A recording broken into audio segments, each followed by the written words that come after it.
Do you ever feel stressed or overwhelmed and have trouble coping with everything you've got going on?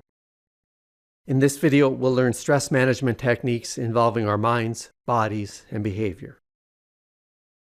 Let's start with STOP, which stands for stop what you're doing. Take a step back. Take a breath, or take a break. Then observe what's going through our minds, how we're feeling and what's happening in our bodies, and how we're acting and behaving. And then we problem solve and plan, asking ourselves, what's the best way for me to deal with this situation? What's the most important thing for me to do right now? And then we proceed mindfully into the next part of our day. Using STOP regularly helps prevent stress from building, and it's a great way to manage stress that's already here. For example, when we're stressed, our minds are often anywhere but in the present moment. When we're at home or with our friends, we're stressing about work. While at work, we're worrying about everything we need to do when we get home. We're dwelling on the argument we had earlier. And this stresses us out. STOP brings us back into the here and now, where we can simply observe our thoughts without getting caught up in them in ways that make us more stressed. And a simple way to do this is to label our thoughts as worrying, stressing out, what ifs. Just giving a brief label that describes the nature of the thought rather than focusing on its content. This takes away some of the power our thoughts have over us, making them easier to let go. And we can add the word just. This is just a worry. This is just a what if, which helps us step back from our stressful thoughts even more, reducing how stressed we feel. Or we can adjust our stressful thoughts. Instead of thinking, I can't afford any mistakes, we might reframe it as, if I do my best, it'll be okay. Or rather than, I'm wasting time. I need to work harder and finish everything now.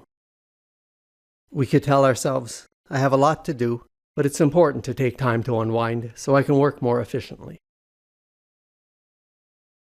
Instead of, I just can't cope with all of this. Something like, it's a lot of work and it's going to be tough, but I'll get through it. Viewing things from these different perspectives relieves stress, as it helps us set more realistic and supportive expectations for ourselves.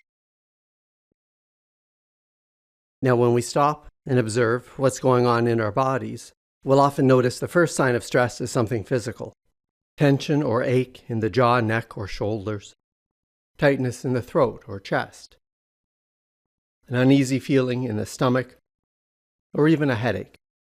Relaxing the stress that's built up in our bodies by releasing tension or tightness and easing discomfort helps us feel less stressed overall. We might take a minute to roll our necks or shoulders or gently massage them, or get up and do some stretches, or go for a brief walk. And we can relieve stress in our bodies with our breath, using our in-breath to bring our awareness to the part of our bodies where we're feeling the stress, and then breathing out of this stress and allowing it to soften and relax as we exhale. And just continuing to breathe like this for a couple of minutes, just breathing into the stress and breathing out of the stress as it starts to relax. We can also relieve stress by slowing down our breathing. Breathing in through our nose for a count of 2, pausing, and then breathing out through our mouths for a count of 4. Or repeat to ourselves as we breathe, breathing in, I feel calm. Breathing out, I relax.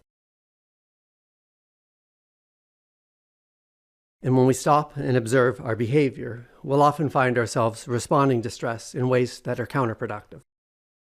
A technique called opposite action can help, which involves recognizing these initial impulses and intentionally acting opposite to the way our stress is urging us to act. For example, our instinct might be to push ourselves harder, working through breaks and meals and late into the night. But this only makes us feel more stressed, and it's not efficient, we become less productive and the quality of our work suffers.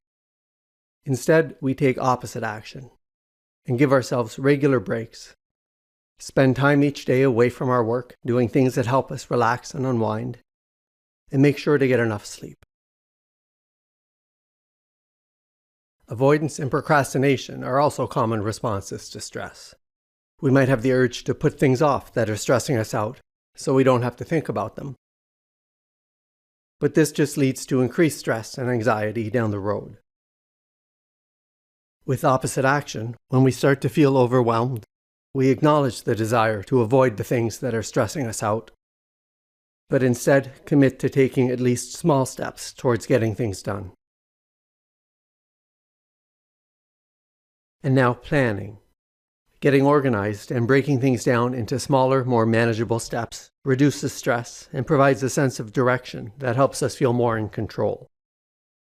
We can start by making a list of everything we've got going on, whether professional, household, personal, or anything else that's stressing us out.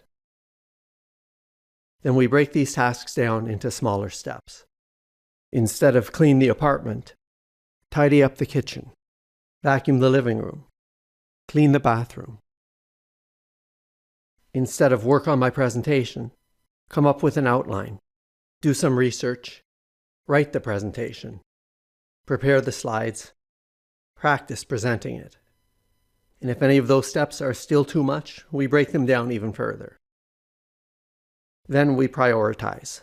We can't do everything at once, so we identify what's most urgent and tackle those tasks first. And by using a checklist and calendar, we can clarify exactly what needs to be done and when, which can help prevent stress from building. And if we're already feeling stressed, giving this structure to what we need to do can help us cope.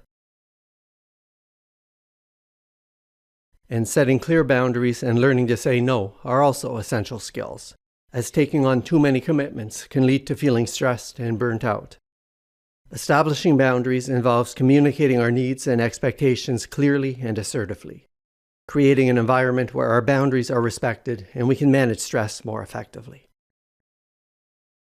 And it's important to remember that saying no doesn't make us selfish. It allows us to focus on our priorities and responsibilities, and there's nothing wrong with declining additional commitments once our plates are already full. So stopping, taking a step back, and observing our stressful thoughts, any signs of stress in our bodies, and how our behaviors are contributing to stress, gives us a chance to respond to these in ways that reduce stress, and then come up with plans to tackle whatever's stressing us out. And we look at all of these stress reduction strategies in more detail in my free Self-Help for Stress course at selfhelptunes.com, so please check that out. And please help me out by liking and subscribing and letting me know what you think in the comments. And if you'd like to support my channel and help me make more videos like this, I really appreciate it, and please check out the donation links in the description.